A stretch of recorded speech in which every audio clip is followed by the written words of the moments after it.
Sí, vamos a seguir estudiando el libro de Romanos. Vamos a estudiar hoy el Romanos capítulo 5, desde el versículo 12 hasta el versículo 21 vamos a aprender hoy. Pero siempre tenemos que tener en mente una cosa. Cuando estudiamos el libro de Romanos tenemos que tener bien en mente de que para aprender lo que el rabino Shaul, el apóstol Pablo, nos quiere enseñar, tenemos que conocer la situación que había en ese momento en Roma y por qué, cuál es el motivo de esta carta de los romanos, ¿sí? Hemos visto todo lo que había sucedido en Roma y qué problema había con esos tres grupos de personas que estaban ahí, ¿no? Y las reyertas que habían y todo eso, ¿no? ¿Se acuerdan todo bien, no? Sí. Si por ahí no se acuerdan, entonces está grabado y pueden volver a mirar y ya se van a acordar cuando miren, ¿sí? Entonces vamos a ver el versículo 12. Vamos a leer el versículo 12. Romanos capítulo 5, el versículo 12 vamos a leer. Por tanto, como el pecado entró en el mundo por un hombre, y por el pecado la muerte, así la muerte pasó a todos los hombres por cuanto todos pecaron. Este es un versículo muy famoso, ¿no?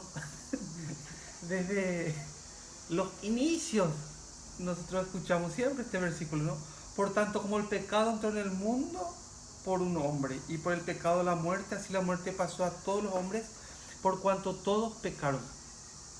Nosotros primeramente tenemos que entender aquí una cosa muy importante. Aquí la palabra pecado significa hetz en hebreo. Eso significa destituido de la gloria de Dios. Significa esta palabra pecado que sale aquí en el versículo 12 es hetz en hebreo. Y eso significa destituido de la gloria de Dios. Entonces, ¿qué significa estar destituido de la gloria de Dios? ¿Qué significa estar destituido de la gloria de Dios? Significa estar separado, ¿no? Estar separado de Dios. ¿Se entiende? Vamos a ver un poquitito ahí mismo en Romanos capítulo 8, versículo 19. 19 al 22. Vamos a ver una cosita ahí. Romanos capítulo 8, versículo 19 al 22. Porque el anhelo ardiente de la creación es el guardar la manifestación de los hijos de Dios. Porque la creación fue sujetada a vanidad, no por su propia voluntad, sino por causa del que lo sujetó en esperanza. Porque también la creación misma será libertada de la esclavitud de corrupción a la libertad gloriosa de los hijos de Dios. 22. Porque sabemos que toda la creación gime a una, y a una está con dolores de parto hasta ahora. Vamos a ver, hay una esclavitud de corrupción. Una esclavitud de corrupción. Eso, el que está metido en esa esclavitud está destituido de la gloria de Dios. O sea, está separado. ¿Qué significa una esclavitud? ¿Qué es una esclavitud? Que está gobernado su vida por una fuerza que él no puede controlar. ¿Se entiende eso? O sea, mi vida está gobernada a una fuerza que yo no puedo controlar. Yo no quiero vivir así, pero estoy gobernado por algo muy fuerte, más fuerte que yo. Y no quiero vivir así. ¿Ustedes se acuerdan del gran amor que tuvo Yahweh, que tuvo Dios con el pueblo de Israel cuando estaban en Egipto? ¿Se acuerdan? Ellos eran ahí esclavos. Ellos eran esclavos en Egipto. Y estaban picando piedra y estaban haciendo grandes obras faraónicas, ¿no? Y ellos gemían a Dios. Ellos estaban, ¿cómo se llama? Fuera de la gloria de Dios. Pero uno que está en la gloria de Dios, pues no vive así. ¿Entienden lo que digo? Uno que está en la gloria de Dios, uno que está dentro de la gloria de Dios, no vive así como esta persona que vivió en Egipto.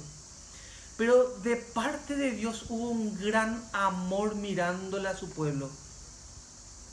Y ahí envió su amor. Le envió a Moisés, ¿no? Y le liberó a su pueblo.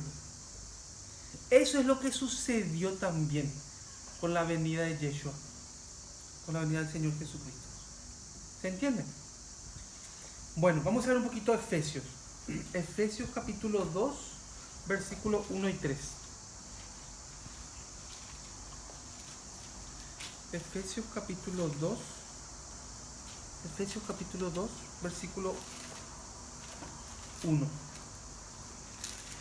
Y Él os dio vida a vosotros cuando estabais muertos en vuestros delitos y pecados, en los cuales anduvisteis en otro tiempo siguiendo la corriente de este mundo, conforme al príncipe de la potestad del aire, el espíritu que ahora opera en los hijos de desobediencia, entre los cuales también todos nosotros vivimos en otro tiempo, en los deseos de nuestra carne, haciendo la voluntad de la carne y de los pensamientos, y éramos por naturaleza hijos de ira, lo mismo que los demás. Dios quiere que tengamos sus pensamientos. O sea, vamos a atiendan un poco bien esta parte. Nosotros, cuando nacimos ya en este mundo, atiendan por lo que pasó. Nacimos como hijos de la ira de Dios. Eso es algo increíble, ¿no? ¿Ustedes saben lo que ya es nacer ya con esa herencia? Muchos nacen ya como con la herencia, por ejemplo la infanta, acá el rey, ¿no? Ya de entrada ya tiene 7 millones de euros. Eso de entrada, mientras que abrió su ojo nomás ya como infanta, como rey, como futuro rey de España. Al abrir su ojo, ya el gobierno español ya le da 7 millones de euros a la familia real por año. Ese es su nacimiento. Algunos nacen pobres, ¿verdad? Acá, en este caso, la Biblia nos cuenta que nosotros hemos nacido como hijos de la ira de Dios. Esa ya es nuestra herencia. Por eso tenemos que conocer, pues, de dónde nosotros sacamos esa herencia. ¿Se va entendiendo? Eso vamos a ver un poco detalladamente. Estando cautivos y por amor, Dios nos liberó. O sea, aunque nacimos como hijos de la ira de Dios, pero como Dios tiene un gran amor, Él nos liberta de eso, nos da la libertad de eso. ¿Se va entendiendo? Bueno, vamos a ver Ezequiel un poquitito. Ezequiel capítulo 36.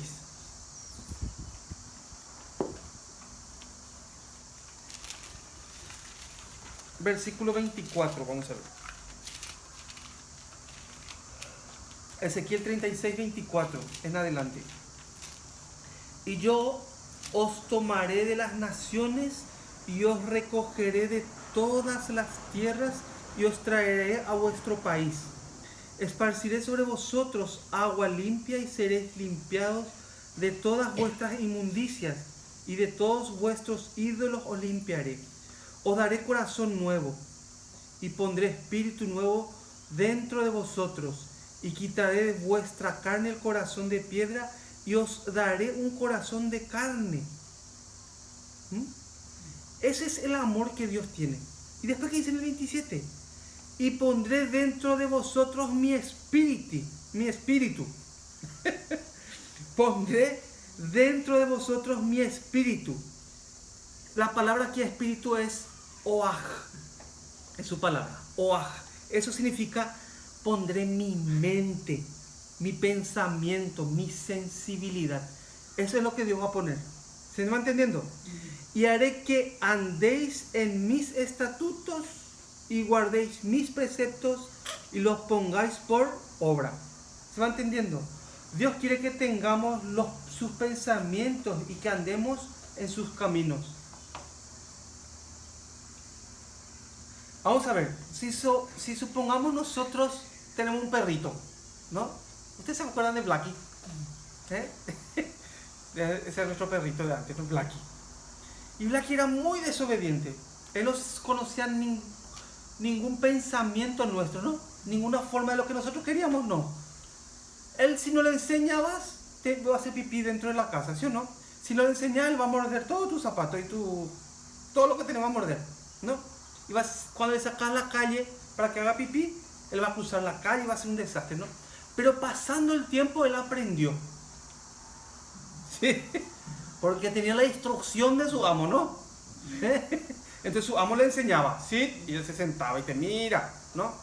Ya, le decía, corría, sí, se sentaba otra vez, ¿no? Ah, la patita, él te pasa la patita. Sabe la hora que tiene que comer, sabe su situación dentro de la casa, dónde tiene que estar él. Eso es porque se rige a una norma que le han enseñado, ¿sí o no? De la misma manera, Dios nos enseña a través de su pensamiento y su mente que pone en nosotros, para que nosotros sepamos en nuestra vida cotidiana cuál es la voluntad de Dios para nuestra vida. ¿Se va entendiendo? Si nosotros no tenemos paciencia, pues Dios nos enseña a tener paciencia. Si nosotros tenemos palabras feas y gritamos, Dios nos enseña a mejorar eso. Si nosotros no tenemos interés en estudiar la Biblia, Dios pone un deseo en nosotros para estudiar. ¿Sí o no? Si nosotros no estamos acostumbrados a orar, entonces pone una necesidad dentro nuestro y nos hace pensar en eso para que oremos. ¿Sí o no? Si a la gente no le gusta ducharse, pues pone también para que se duchen y que se limpio, ¿no? ¿Sí? O sea, Dios nos va enseñando a nosotros. Por acá pues dice, mira lo que dice. Dice el 26, y os daré corazón nuevo y pondré espíritu nuevo dentro de vosotros. Y quitaré de vuestra carne el corazón de piedra. No tiene sensibilidad para ese corazón, ¿no? Ese corazón no sabe nada, porque es durísimo. Tiene que agarrar con un corta hierro, no sirve para nada. Y Él a cambio de ese corazón de piedra va a poner dentro nuestro un corazón de carne. Y pondré dentro de vosotros mi espíritu. Esta palabra que se usó aquí, espíritu, en realidad es oaj, es la traducción. Y traduciendo eso significa mi mente, la mente de Dios, mi pensamiento, el pensamiento de Dios, la sensibilidad de Dios. Eso pondrá en nosotros. Es muy diferente a procurar. ¿Sí o no? Es muy diferente a poner, a procurar. ¿Se va entendiendo? Sí. Bueno. Vamos a la 1 Corintios. Vamos a ver ahí, para que entiendan un poco mejor. 1 Corintios capítulo 2. Versículo 16. Capítulo 2, versículo 16. Miren lo que dice aquí. Porque ¿quién conoció la mente del Señor? ¿Quién le instruirá? Mas nosotros tenemos la mente de Cristo, dice, ¿no? Esto escribió apóstol Pablo. Apóstol Pablo, que tenía en su cabeza, él de pequeñito estudiaba la Torah, ¿sí o no? Él tenía en su cabeza bien metido eso. Esto que escribió acá en 1 Corintios, ya había hablado Isaías anteriormente ya. Dice, porque ¿quién conoció la mente del Señor? ¿Quién le instruirá? O sea, ¿quién le va a enseñar a él? Mas nosotros tenemos la mente de Cristo. ¿Qué es lo que pasa? El Señor pone dentro nuestro esa sensibilidad, ese corazón. Pero ¿cómo hemos nacido nosotros? Hemos visto recién. ¿Cómo hemos nacido nosotros? Nacimos ya como hijos de la ira de Dios. Ese por un lado. Pero ahora dice que tenemos la mente de Cristo, dice. La mente de Yahweh. La mente del Señor tenemos. Entonces hubo una transformación. Vamos a ver Isaías 40:13. Esa parte vamos a ver. De ahí fue que apóstol Pablo, que el rabino Shaul, sacó. Isaías 40, versículo 13. A ver, ¿pueden poner fuertísimo?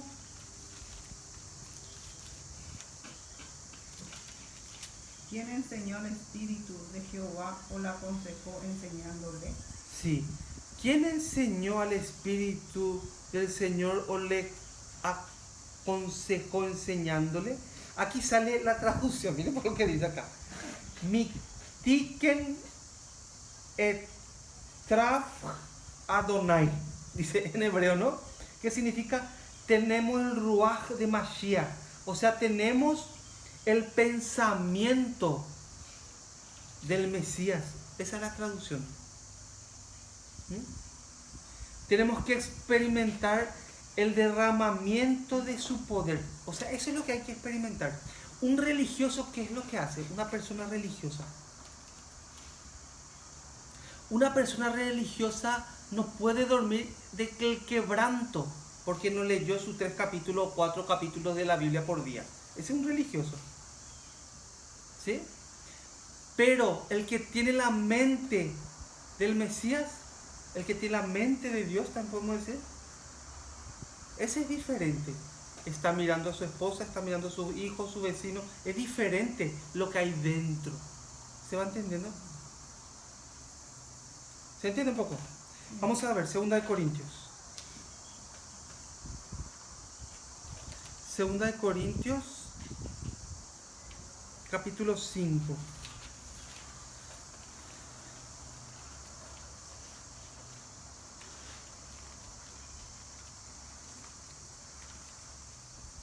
Cinco 16 hasta el 19. Voy a leer. De manera que nosotros de aquí en adelante a nadie conocemos según la carne. Y aun si a Cristo conocemos según la carne, ya no lo conocemos así. De modo que si alguno está en Cristo, nueva criatura es. Las cosas viejas pasaron y aquí todas son hechas nuevas. Y todo esto proviene de Dios, quien nos reconcilió consigo mismo por Cristo y nos dio el misterio de la reconciliación. Que Dios estaba en Cristo reconciliando consigo al mundo, no tomándoles en cuenta a los hombres sus pecados, y nos encargó a nosotros las palabras de la reconciliación. Dios le dijo que cuidare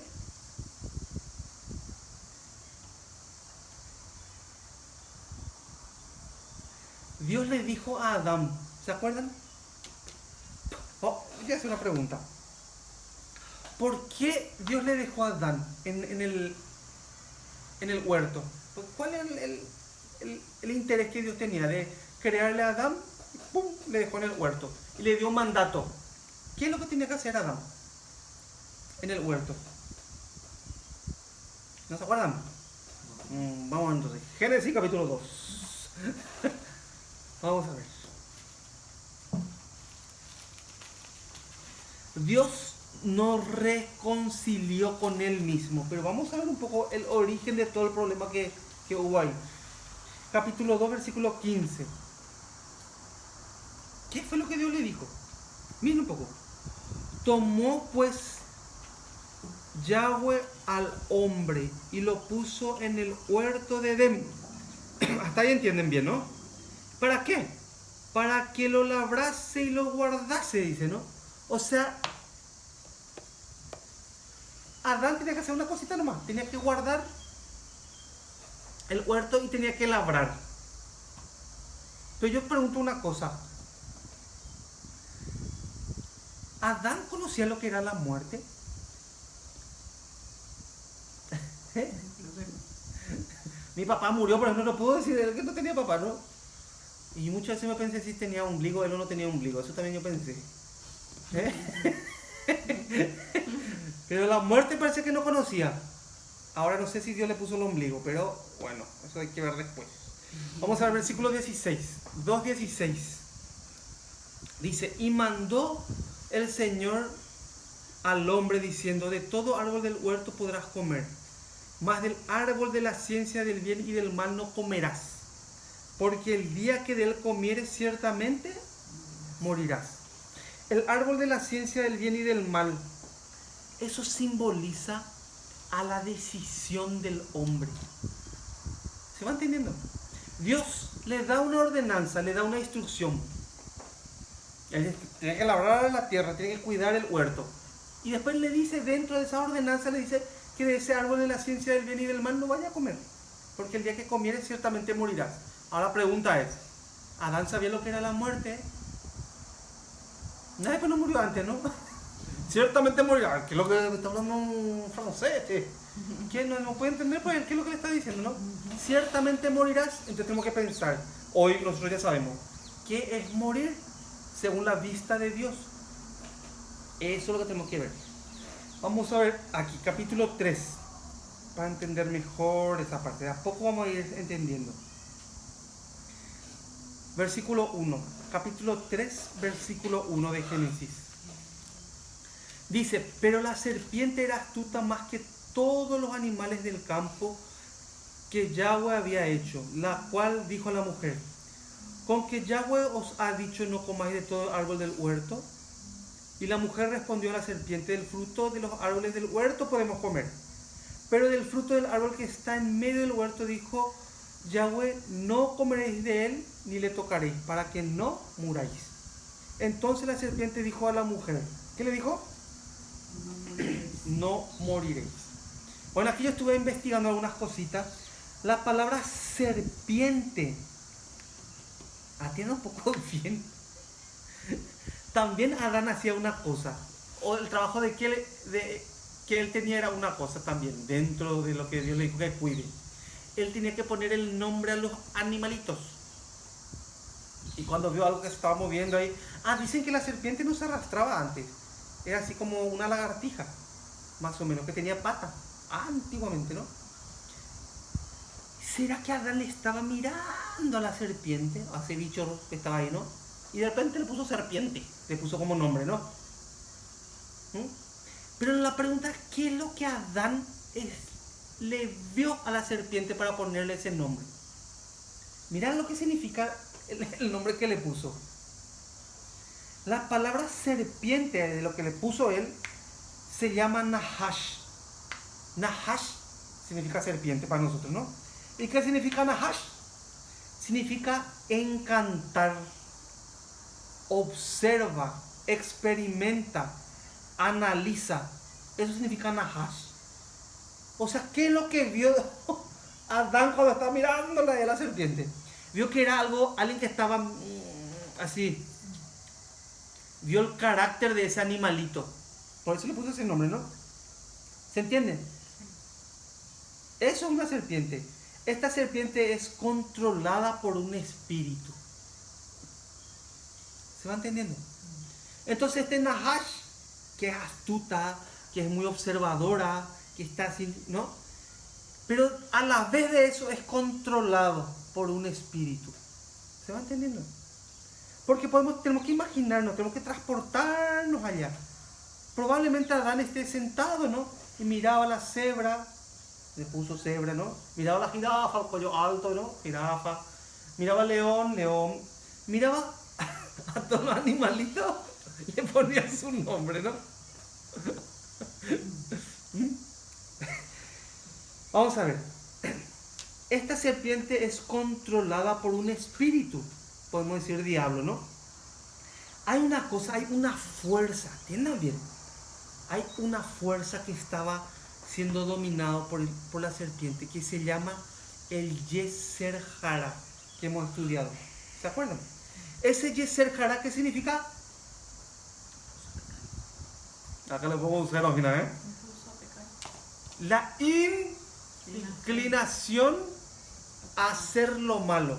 Es el Yeser Hara, la inclinación de hacer lo malo. ¿Qué significa eso? Que ese espíritu está apartado de la gloria de Dios. ¿Se entiende? Ese espíritu, el Yeser Hara, no puede estar en conexión con Dios. No puede estar en ánimo con Dios. No se puede sujetar a Dios.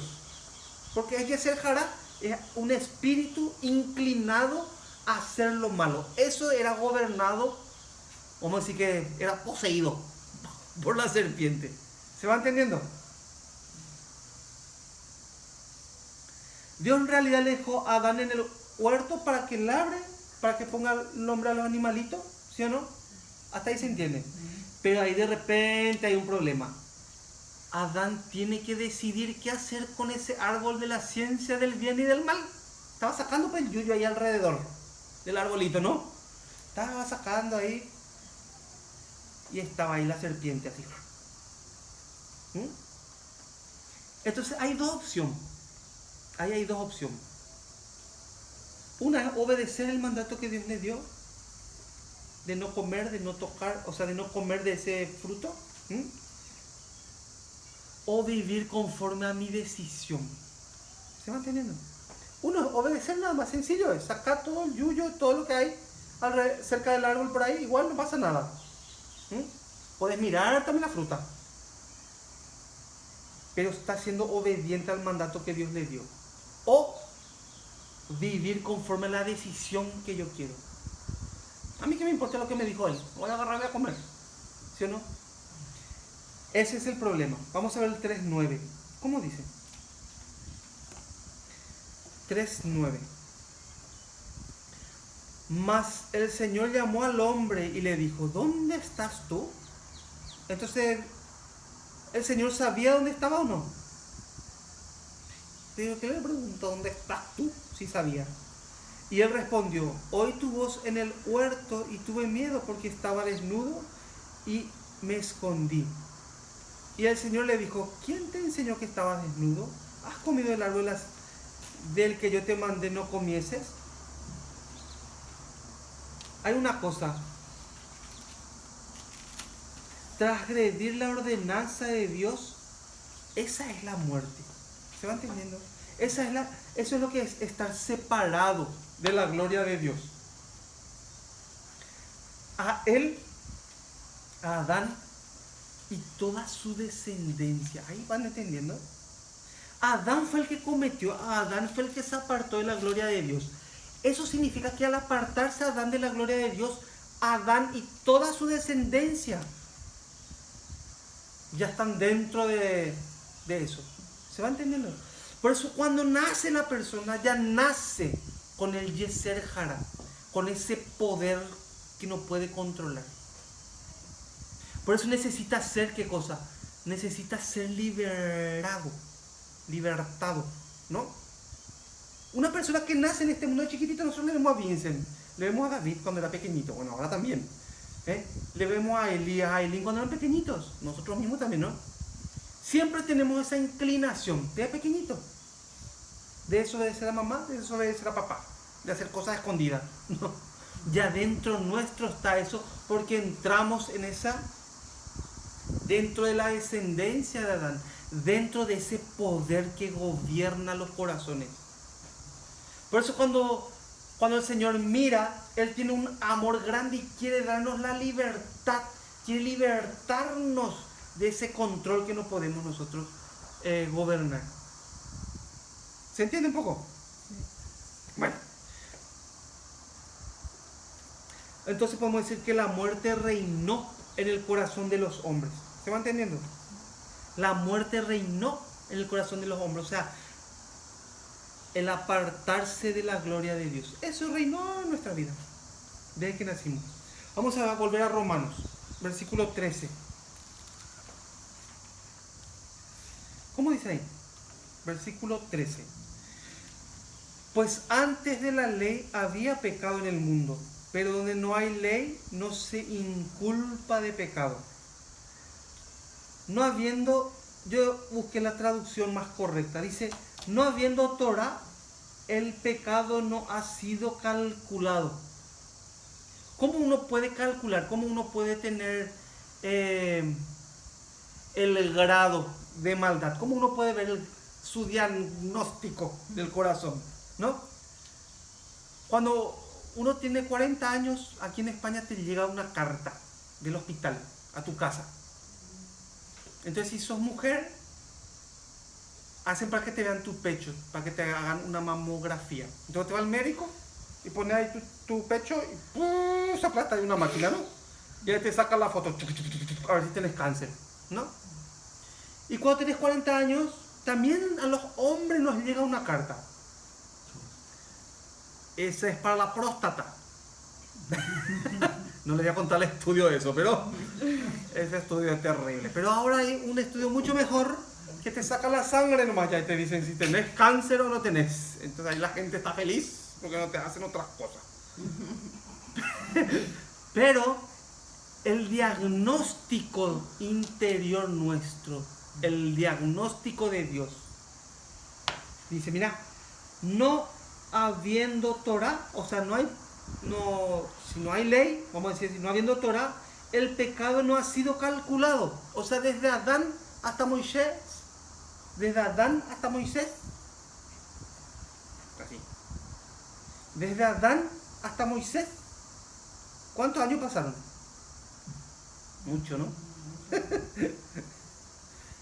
¿Qué fue lo que pasó? No había ley en todo este tiempo. Entonces, ¿qué fue lo que pasó? Que no puede ser calculado la gravedad de cada persona. O sea, en ese tiempo no había nada que el ser humano podía hacer para salvarse por sí mismo. Porque no había cálculo, pues. ¿Se va entendiendo? Dice, no habiendo Torah, el pecado no ha sido calculado. El origen del pecado es la muerte. Su origen es la separación de la gloria de Dios. ¿Se entiende? Vamos al versículo 14. No obstante, reinó la muerte desde Adán, ¿hasta cuándo? Hasta Moisés. Aun en los que no pecaron a la manera de la transgresión de Adán, el cual es figura del que había de venir. ¿Por qué la muerte reinó desde Adán hasta Moisés? ¿Por qué reinó la muerte? ¿Por qué de Moisés en adelante ya no reinó la muerte? ¿No se preguntan eso? Porque tenía ya las tablas de la ley. Tenía que ser revelada una cosa. Tenía que ser revelada la justicia de Dios. ¿Se entiende?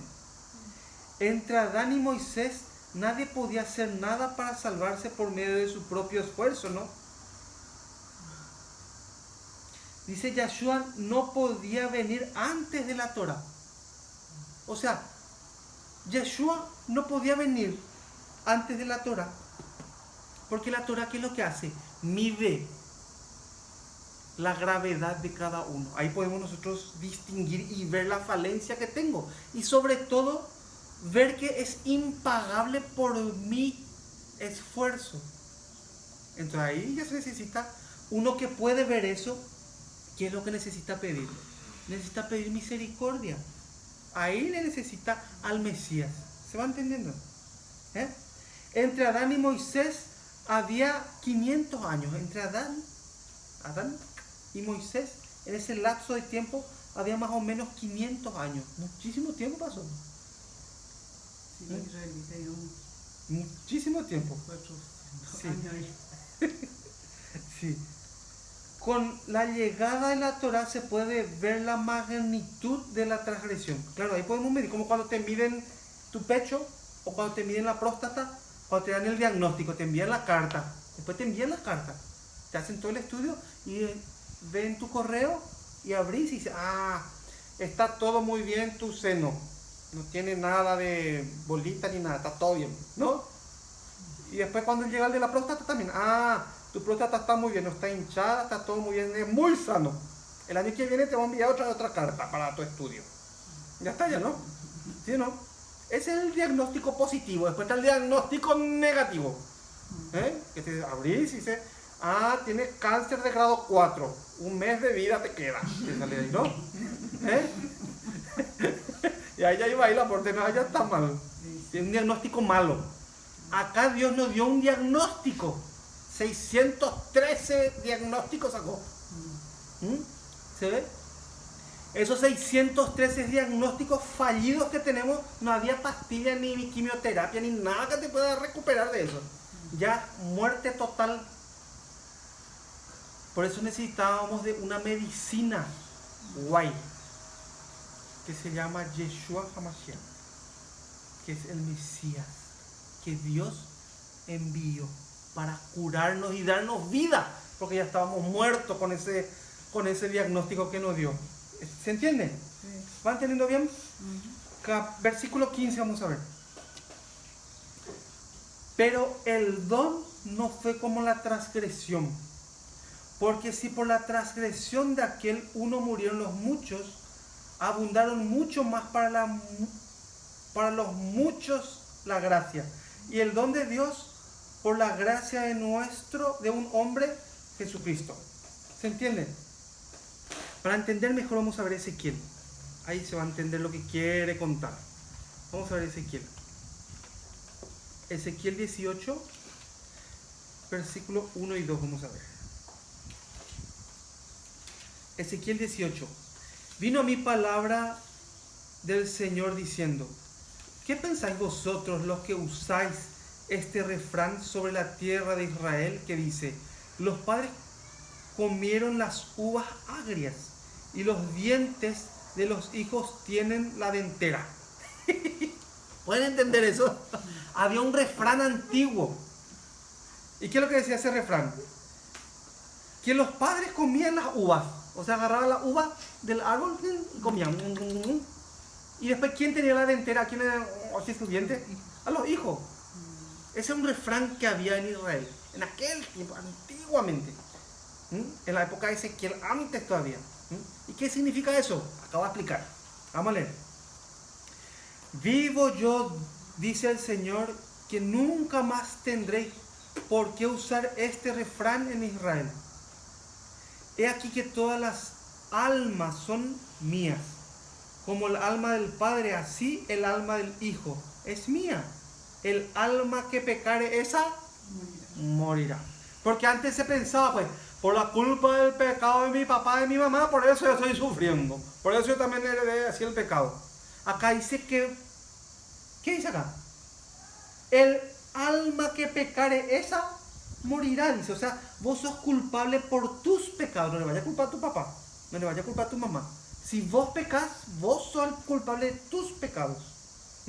Porque antes se pensaba al revés. Pecaba el papá, la mamá, y el hijo el que tenía la dentera, le dolía su diente. ¿Se entiende? Ya no va a ser más así, dice. El hombre que decide desobedecer a Dios, ese morirá. Esa en otra palabra. ¿Qué es lo que es morir? Estar fuera de la gloria de Dios. Desconectado de Dios. Fuera del reino. ¿Se entiende? Versículo 5.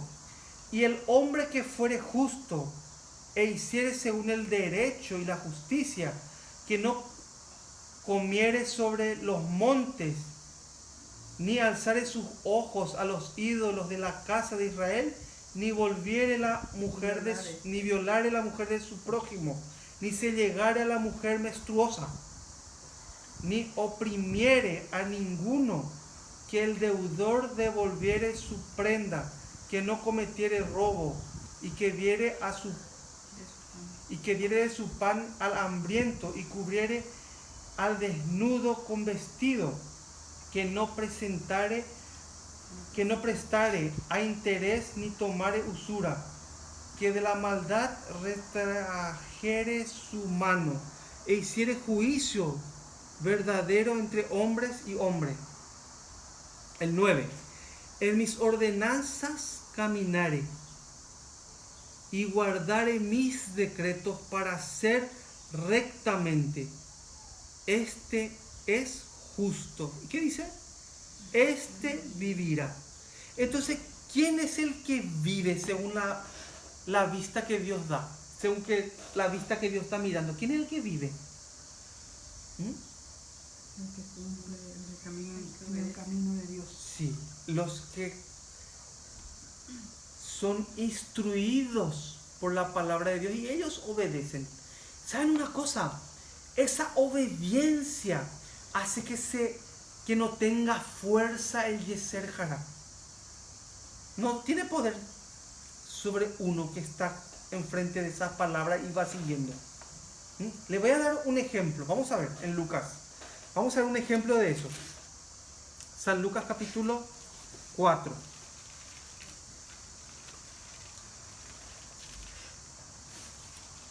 San Lucas capítulo 4, el versículo 1. Vamos a ver.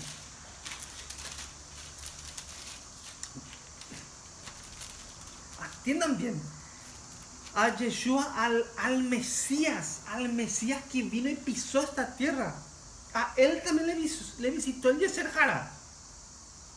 A él también le visitó esa fuerza, haciéndole creer de que él estaba sirviendo a Dios. Vamos un poco a ver. Miren un poco. Versículo 1. Lucas 4:1. Jesús, lleno del Espíritu Santo, volvió del Jordán y fue llevado por el Espíritu al desierto. ¿Qué fue lo que pasó en el desierto? 2. Por 40 días, era tentado por el diablo. y no comió nada en aquellos días, pasados los cuales tuvo hambre. En 40 días pues ya va a tener hambre, ¿no? Yo no meriendo nomás ya tengo hambre. En 40 días estuvo así, ¿no? Entonces el diablo le dijo: si eres hijo de Dios, di a esta piedra que se convierta al pan. ¿Cómo ella estaba mirando la piedra? ¿Cómo esa fuerza quería que él vea esa piedra? Pues él tenía un poder. Él tenía poder de cambiar esa piedra en un pan buenísimo, ¿no? Entonces el diablo le dijo: si eres hijo de Dios. ¿Él es hijo de Dios o no? Sí que es. Di a esta piedra que se convierta en pan. ¿Qué es lo que quiere? Atiendan un poco bien lo que pasa aquí. Esta fuerza quiere hacer creerle al Mashiach, al Mesías, quiere hacer creerle de que él está sirviendo a Dios con lo que le quiere meter él. Atiendan bien. Versículo 4. Jesús respondió, dijo: escrito está, no solo de pan vivirá el hombre, sino de toda palabra del Señor. Y le llevó el diablo a un alto monte y le mostró en un momento todos los reinos de la tierra. Y le dijo el diablo: a ti te daré toda esta potestad y la gloria de ellos, porque a mí me ha sido entregada, y a quien quiero yo la doy. Si tú postrado me adorares, todos serán tuyos. Respondiendo Jesús le dijo: vete de mí, Satanás, porque escrito está, al Señor tu Dios adorarás, y a Él solo servirás. Miren un poco, y no se rinde todavía. Esa fuerza sigue intentando meterse dentro de él y gobernar su vida. Matarle significa eso, apartarse de la gloria de Dios. Imagínense al Mesías, imagínense a nosotros cuánto más. ¿Cuánto más trabaja a través del pensamiento? Pensamos que es nuestro pensamiento, pero es una fuerza que viene. Imagínense, miren, 9. Y le llevó a Jerusalén y le puso sobre el pináculo del templo y le dijo: si eres hijo del Señor, échate aquí abajo. ¿Él es hijo del Señor? No. Es. Pero le dice: si eres, tírate un poco. ¿Y qué es lo que va a pasar? Porque escrito está: a sus ángeles mandará acerca de ti que te guarden, y en las manos te sostendrán para que no tropieces con tu pie en piedra. Respondió Jesús y le dijo: dicho está, no tentará al Señor tu Dios. Y cuando el diablo hubo acabado toda tentación, se apartó de él por un tiempo. Vamos a ver una cosa. Ese Yeser Haral lo primero que hace es seducir al Mesías. Quiere seducirle. Satanás lo que quiere hacer creer que que una persona está sirviendo a Dios. Eso es lo que Satanás mete en nuestra cabeza. Esa fuerza que viene hace que nosotros pensemos que con la actitud que yo tengo, con mi vida que yo tengo, yo le estoy sirviendo a Dios. ¿Cuántas veces vivimos así? En mi caso personalmente, que no quiero contarles, pero yo también así. Muchísimas cosas hice siguiendo a un hombre, pensando que yo estaba sirviendo a Dios.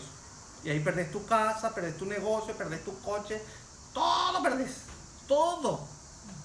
Porque vos estás pensando en verdad que le seguís a Dios. ¿Se va entendiendo? Pero al final lo que le seguía otra cosa.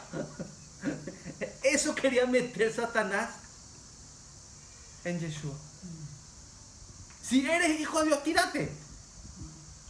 ¿Se va entendiendo? ¿Se entiende más o menos? Sí, se entiende.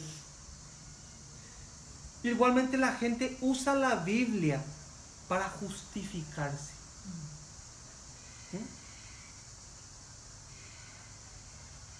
La sinceridad tiene que ver mucho con la humildad. Si uno quiere aprender, si uno quiere conocer a Dios de verdad, necesita esas dos cosas. La sinceridad necesita humildad para aprender. Imagínense que uno se acerque a un pastor y le diga estas cosas. Te rompe la Biblia en la cabeza ya de entrada, ¿no? ¿Sí? Pero le ves a muchos que tienen su casa linda, que tienen su coche bonito, que tienen sueldos.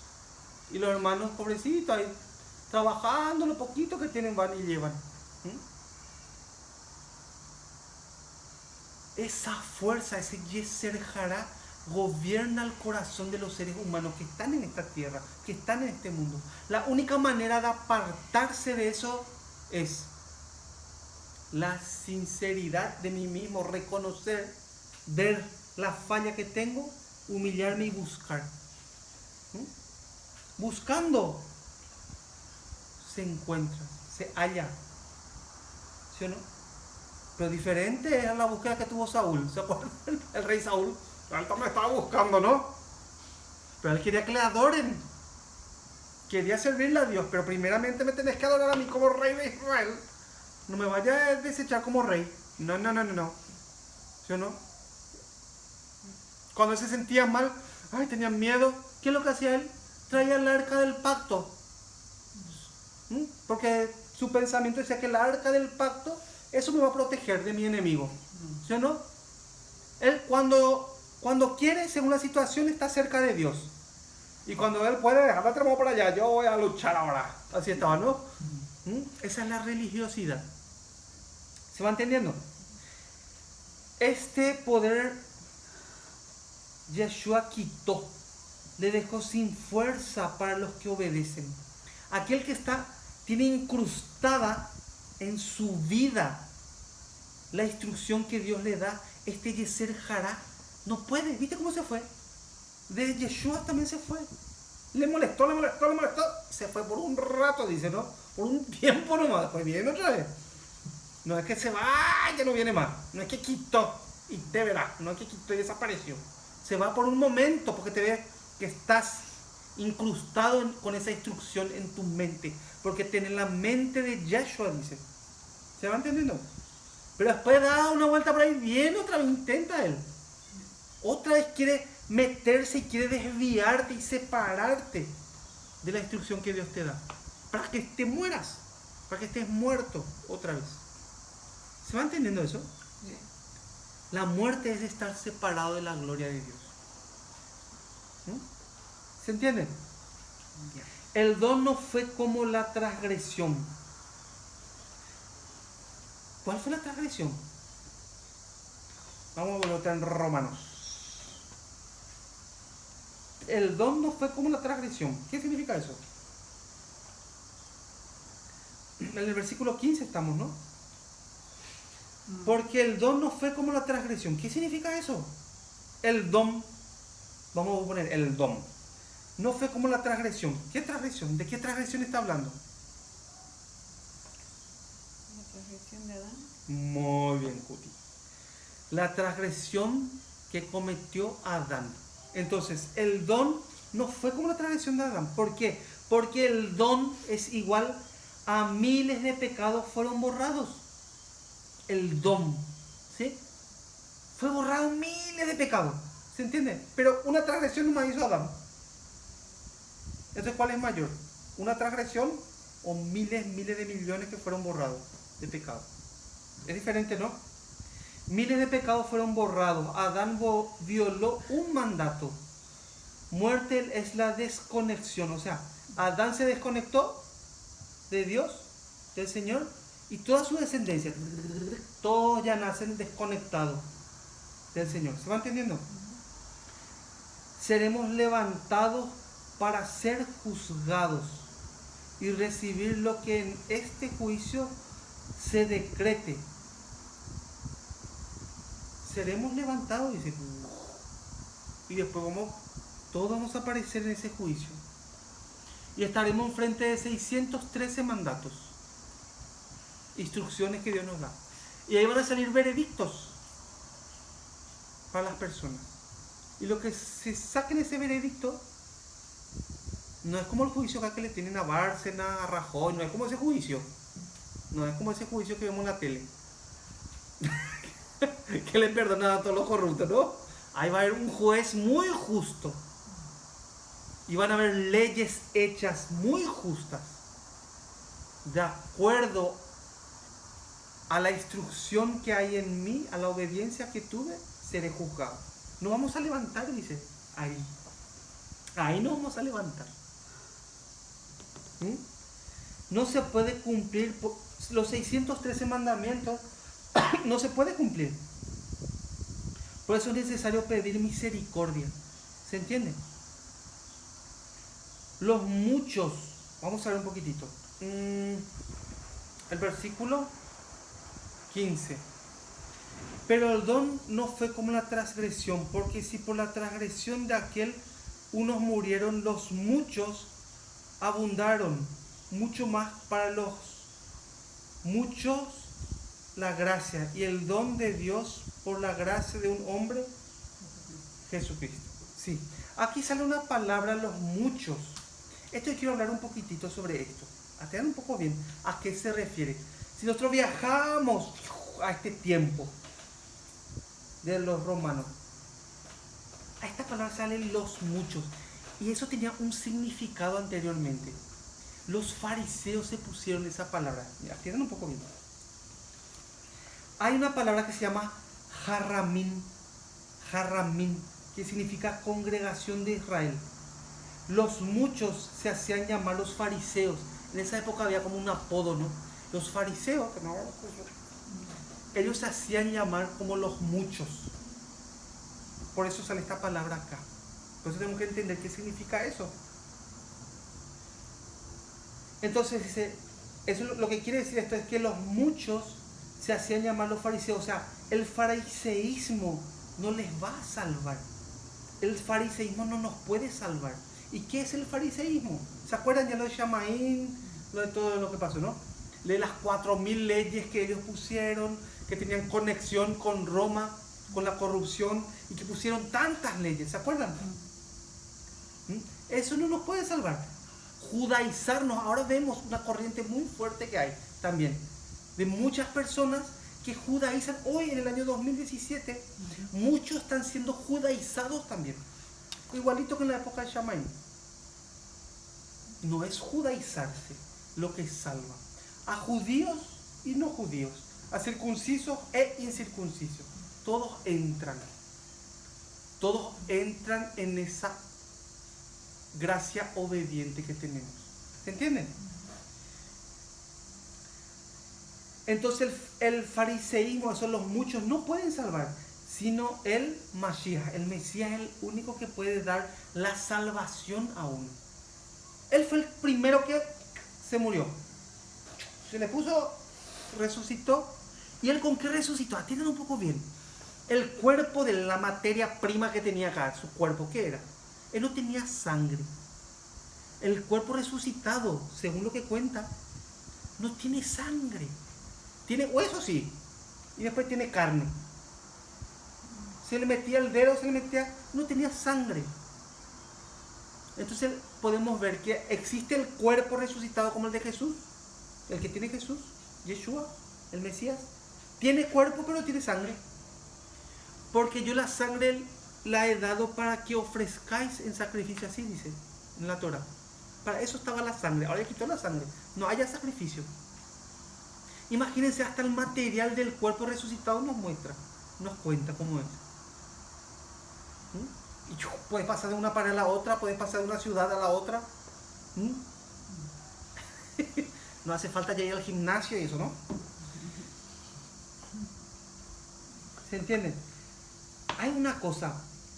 Yeshua dijo, si vuestra justicia no fuese mayor que el de los fariseos, no podéis ser salvos. ¿Entiendes lo que dice?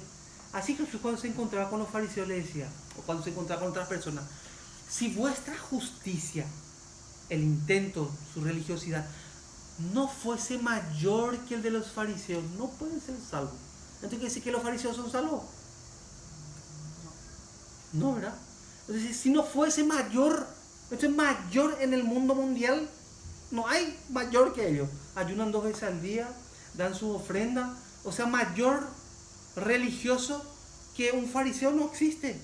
No cortarse la punta de la barba, tiene que tener su vestimenta, no se puede acostar con la mujer menstruosa. Tienen tantas leyes, tienen. Y dice, su justicia tiene que ser mayor que ellos. Entonces no pueden ser salvos. ¿Qué es lo que quiere decir ahí? ¿Qué es lo que quiere decir el Mesías ahí? Dice que crean en Él, porque Él es el mayor. Él es mucho mayor que los fariseos. Entonces crean en mí porque yo ya lo cumplí. Yo lo estoy cumpliendo. Hasta el final yo voy a cumplir. Y después le voy a vencer a la muerte otra vez, Yari. Le voy a vencer a la muerte otra vez. Y voy a resucitar. Crean en mí. Yo ya vencí. Crean en mí. ¿Se entiende? ¿Se va entendiendo? Sí.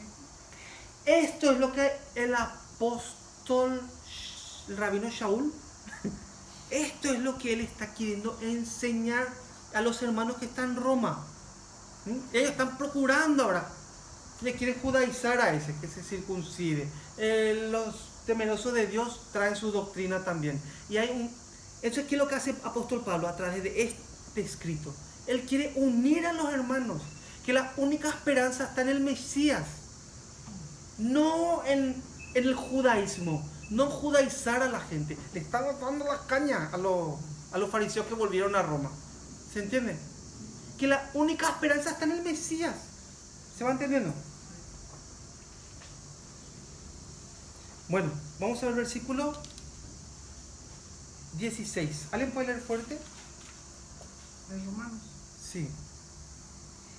Y con el don no sucede como con el caso de aquel uno que pecó, porque ciertamente el juicio vino a causa de un solo pecado para condenación, pero el don vino a causa de muchas transgresiones para justificación. Sí, un solo pecado. ¿Qué es esa? La de Adán. Somos practicantes de la justicia. Judíos y no judíos. ¿Se va entendiendo? Un solo pecado. ¿Cuál es ese? La de Adán. Ya está. Nacimos ya así inclinados. Ya no hay ahí tu tía. Ya está. Así ya no. Pero ¿qué pasa? Nosotros hoy, ¿qué es lo que somos? Somos practicantes de la justicia de Dios. Somos practicantes de su instrucción porque estamos vivos. Ese Yeser Hara que vino a Mashiach, que vino a Jesús, él tuvo tanta fuerza que hizo que se aleje de él también, ¿no? Ese Yeser Hara está hoy en la tierra y nos visita día, nos visita la tarde y nos visita la noche. Y cuando estamos acostados en la cama durmiendo, ese Yeser Hara te está mirando todavía. ¿Qué hora te vas a despertar? Que yo estoy aquí esperándote. Entonces, si estamos desconectados de la instrucción que Dios nos da, ahí automáticamente el Yeser Hara entra y ya te hace vivir desordenadamente y destruido. Entonces se ve la familia que está destruida, se ve tu trabajo que está destruido, tus hijos que están malcriados, tus amigos que son sucios y tú también con ellos sucios. Se ve desastre en tu vida porque no tenés una instrucción en tu vida. ¿Se entiende? Versículo 17. Pues si por la transgresión de uno solo reinó la muerte, mucho más reinará en vida por uno solo, Yeshua, los que reciben la abundancia de la gracia y del don de la justicia. Reinó la muerte. ¿Qué es? Adán ahí actuó, ¿no? ¿Se entiende? 18. ¿Alguien puede leer? Así que, como por la transgresión de uno vino la condenación a todos los hombres, de la misma manera, por la justicia de uno, vino a todos los hombres la justificación de vida. Muy bien. Justificación de vida. Dios preparó, nos dio la vida. O sea, Dios fue el que preparó todo. Y nos dio la vida. Miren nomás a Egipto. Preparó todo y le rescató también a ellos. Esa es la sombra de nuestra vida de hoy. ¿Se va entendiendo? Los vivos somos practicantes de su ordenanza. Los que tenemos la vida en nuestro interior, que nos convertimos en qué cosa? En practicantes. Cada día nos entrenamos. ¿Usted nunca se entrenaron en nada? ¿En qué? ¿En qué se entrenaron? En la cocina ahora yo veo que algunos se entrenan mucho. ¿En qué se entrenaron? El que es futbolista todo el día está entrenando. El que rema todo el día está remando. El que es cocinero todo el día está cocinando. El que es mayú todo el día hace mayú. No. Nosotros nos transformamos en practicantes, aunque nos falta muchísimo para llegar a la excelencia, pero cada día nos vamos entrenando. ¿Se entiende? ¿Se va entendiendo bien? Bueno, el 19. ¿Cómo dice? Porque así como por la desobediencia de un hombre los muchos fueron constituidos pecadores, así también por la obediencia de uno los muchos serán constituidos justos. Sí, aquí habla de los pecadores. ¿Los pecadores quiénes eran? ¿Qué dijimos? Los transgresores de la ley. ¿Se entienden? ¿Y los justos quiénes son? Los que viven conforme a la palabra. Los que viven practicando. Los que practican el pecado no heredarán la vida eterna, dice, ¿no? ¿Se entiende? Versículo 20, ¿alguien puede leer? Pero la ley se introdujo para que el pecado abundase, mas cuando el pecado abundó, sobreabundó la gracia. Sí, aquí sale una palabra y la ley se introdujo. Aquí sale una palabra que se llama pleonasis. Pleonasis es la palabra que se usó ahí. Dice, para mostrar la magnitud, la abundancia del pecado. Para eso se introdujo. Para que pueda sacar el diagnóstico de mi interior. ¿Se entiende? ¿Se va entendiendo? Sí. Para que el pecado abundase. La Torah no se introdujo para que el pecado abundase. Es para mostrar la abundancia del pecado. Qué diferencia, ¿no? Antes pues no enseñaban así, ¿no? La ley se puso para que abunde el pecado. Y cuando más pecado, abunda más la gracia. Así nos enseñaron. ¿Se acuerdan? Es muy diferente. La Torah no se introdujo para que el pecado abundase. No se introdujo la ley para que abunde más pecado y más pecado y más pecado. No. Es para mostrar la abundancia del pecado que ya cometí, que ya hice. Para ver. ¿Se entiende? Es muy diferente. Versículo 21. ¿Cómo pone ahí? Para que así como el pecado reinó para muerte, así también la gracia reine por la justicia, para vida eterna, mediante Jesucristo, Señor nuestro. Sí, vamos al último versículo, Primera de Corintios. Primera de Corintios, capítulo 15, versículo 21. 15, 21.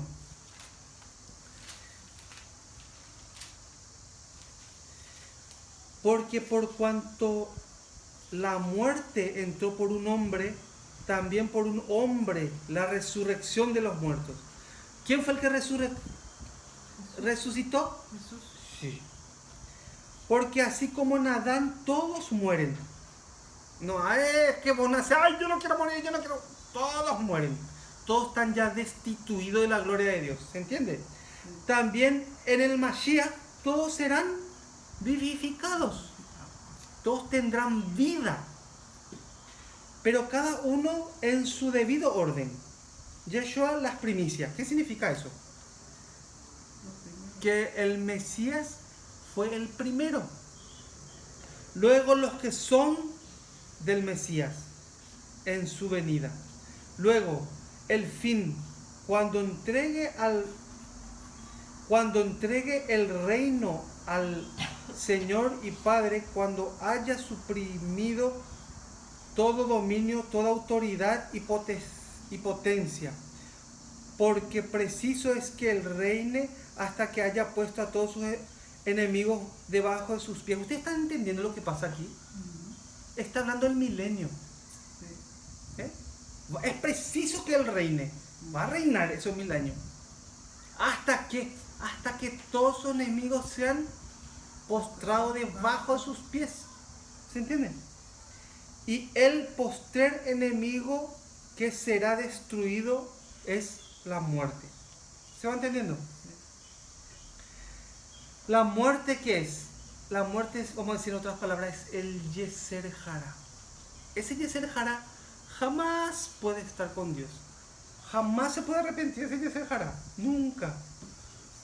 ¿Se entiende? Adán nos regaló la muerte y Yeshua nos regaló la vida. Yeshua es el principio de la vida por su resurrección. Tienen el cuerpo inmortal. En el final del milenio, Él suprimirá a todos sus enemigos. La muerte será destruido por completo, dice. Entonces, cuando se cumpla el milenio, esos 1000 años en Jerusalén, después de eso ya no habrá muerte, ya no habrá separación de la gloria de Dios. ¿Se entiende? Esto es lo que el rabino Shaul quiere unir a los hermanos que están en Roma. Y nosotros de esta carta podemos aprender eso también. No hace falta ser un religioso, no hace falta judaizarse, no hace falta tener el kippah acá en la cabeza, ir al médico para que me circuncide, no hace falta hacer las 18 leyes de Shammai, no hace falta. Eso podemos aprender. Solamente nos salva, ¿qué cosa? Ese Yeser Hará que Yeshua HaMashiach nos enseñó cómo desviar y cómo seguir a Él.